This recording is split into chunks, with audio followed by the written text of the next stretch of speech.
টাঙ্গাইল শাড়িকে নিজেদের দাবি করে ভারতের করা জিআই নিবন্ধন বাতিলে আইনি প্রক্রিয়া শুরু করেছে বাংলাদেশ।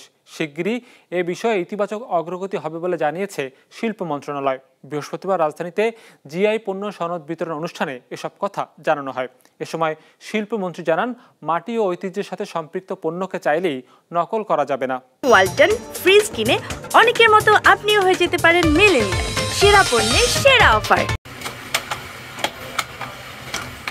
টাঙ্গাইল শাড়ি নকশা আর বুনন শৈলীর মিশেলে প্রায় ২৫০ বছর ধরে এই শাড়ি তৈরি করে আসছেন টাঙ্গাইলের তাঁতিরা। স্থানের নামের অনুসারেই এই শাড়ির নামকরণ। যুগ যুগ ধরে বাঙালির ইতিহাস আর ঐতিহ্যের সাথে মিশে আছে এই শাড়ি। তবে বিপত্তি বাধে ভারত টাঙ্গাইল শাড়ি নিজেদের বলে জিআই সনদ নেবার খবর প্রকাশ্যে আসার পর। এরপর শুরু হয় তোড়জোড়। ফেব্রুয়ারিতে মেলে স্বীকৃতি। নিয়ম অনুসারে তার ২ মাস অর্থাৎ এপ্রিলে এসে মিলল সনদ। ভারত হচ্ছে এটি চেন্নাইতে একটি গোষ্ঠী যারা বলছে যে তারা টাঙ্গাইল থেকে যে এখানকার তাঁতিরা গিয়ে সেই বসাক পরিবার তারা টাঙ্গাইলে গিয়ে ইন্ডিয়াতে গিয়ে তারা হচ্ছে এই তাঁত শিল্প বুনন করছে। তো এটি কিন্তু হচ্ছে প্রথমভাবে আমরা যেটা কূটনৈতিকভাবে চেষ্টা করছিলাম, কিন্তু পরবর্তীতে আমাদের এই তাদের যেহেতু এটা তারা এটি প্রথম নিবন্ধনটা প্রাথমিকভাবে নিবন্ধন করেছে, আমরা এটিকে এখনো সনদ দেওয়া হয়নি। সেই কারণে আমরা যে এটার আমাদের যে আইন রয়েছে তার ২৭ ধারার মধ্যে আমরা এটার নিবন্ধন বাতিলের জন্য আমরা আবেদন করেছি। অনুষ্ঠানে জানানো হয়, টাঙ্গাইল শাড়িকে ভারতের ভৌগোলিক নির্দেশক পণ্য হিসেবে নিবন্ধন বাতিল বা স্থগিত করার আইন প্রক্রিয়া চলমান আছে। ভারতের সাথে আবহাওয়া আর ভৌগোলিক কিছু মিল থাকায় তারা বিভিন্ন পণ্য তাদের বলে দাবি করছে। আর দেশে অনেকের ভালো ধারণা নেই কিভাবে প্রস্তাবনা পেশ করতে হবে।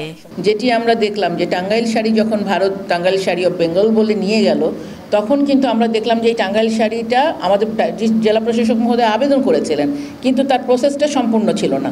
সম্পূর্ণ না থাকার কারণে ডিপিডিটি থেকে আবারও কিছু তাদেরকে বলা হলো, সেটি আনতে কিন্তু আবার দেরি হলো। তো এই যে দেরির বিষয়টা বারবার পত্রপত্রিকায় এসছে, আপনারা দেখেছেন যে কেন আমাদের এরকম ৪ বছর ধরে এটি ওয়েবসাইটে ছিল। ভারতের টাঙ্গাইল শাড়ি যখন তারা স্বীকৃতি দিল, সেটিতে কেন তো আমরা অপোজ করলাম না, আমরা কেন প্রোটেস্ট করলাম না, কেন আমরা স্বীকৃতি দেওয়ার পরে বললাম। হ্যাঁ, সত্যিকার অর্থেই আমরা বলবো যে আমাদের এই জায়গাটায় আমাদের আরও বেশি কাজ করতে হবে। তবে চাইলেও যে কেউ কিছু নকল করতে পারবে না বলে মনে করেন শিল্পমন্ত্রী। তিনি জানান, ভারত অন্য দৃষ্টিকোণ থেকে দাবি করতে পারে, তবে টাঙ্গাইল শাড়ি আমাদেরই। জেলা প্রশাসকদের আহ্বান জানান আঞ্চলিক সব পণ্যের জিআই সনদ প্রক্রিয়া কার্যক্রম এগিয়ে নিতে। যেহেতু আমরা পার্শ্ববর্তী দেশ, অনেকে গেছে অন্য কোনো পার্সপেক্টিভে হয়তো তারা দাবি করেছে, and we have to prove ইট। স্বাভাবিকভাবে করতেই পারে একজন। আমাদের টাঙ্গাইলের ডিসি সাহেব আছেন, তার মাধ্যমে আমরা সেখানে আমাদের আইনজীবী নিয়োগ করা হয়েছে, সেখানে আমরা আইনগতভাবে তাদের এটা এবং বিশ্বাস করি যে এটা আমাদের পণ্য আমাদেরই থাকবে।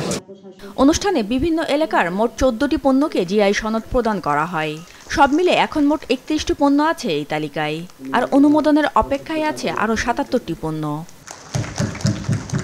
ফাতিমাতুজ জোহরা, বিজনেস রিপোর্ট, মাছরাঙা টেলিভিশন।